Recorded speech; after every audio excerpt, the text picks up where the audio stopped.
My name is Michael Waddington, and I'm a criminal defense attorney. I have been aggressively defending military service members for over 20 years. If you or a loved one are stationed at Bremerton in Washington, and you're suspected or accused of any crime under the UCMJ, such as an Article 120 sexual assault or sexual harassment, and your career's in jeopardy, then reach out and speak with one of our experienced military lawyers today.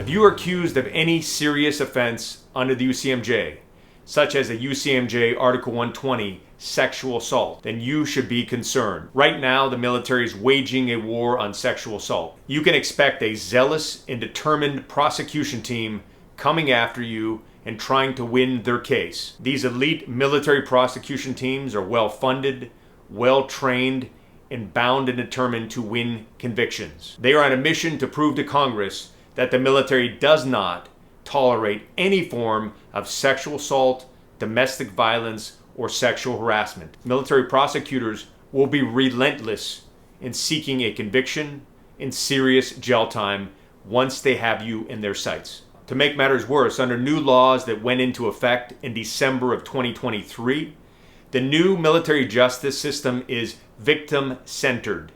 What that means to you, if you're accused, is that if a person makes an allegation against you, they are believed from the start. They won't probe the credibility of a person making an allegation. They won't look for any evidence that could disprove the allegation. They're taking anyone who claims to be a victim and they're taking their word for it. That also means that people who have made false or exaggerated allegations will not be punished, even if their allegation is proven to be false. If anything, they may be allowed to retire and get military benefits for military sexual trauma, even if the allegation is proven false in court. You can expect to encounter law enforcement trained to start by believing. Therefore, you're presumed to be guilty once the investigation has started, and the law enforcement and prosecutors will act accordingly. Yes, that cuts against your constitutional rights, and that cuts against what our country was founded upon and what we stand for, but that's what you can expect in the military justice system. In this new victim-centered approach, the victim, even if the victim is a lying victim, plays a key role in determining what happens to you. What could end up happening is in a case where there's no evidence, or if you're in fact innocent, the victim may still insist that you get some sort of punishment. Even if you're innocent and there is no evidence, do not be surprised that you end up at a court-martial, an administrative separation board, or receiving some sort of negative paperwork, such as a letter reprimand.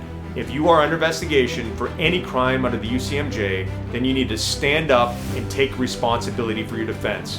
Don't become another statistic. Don't play the victim. Don't sit back hoping that someone comes to the rescue or that things are going to work out. It's time to stand up, fight for your freedom, fight for your career, and fight for your reputation.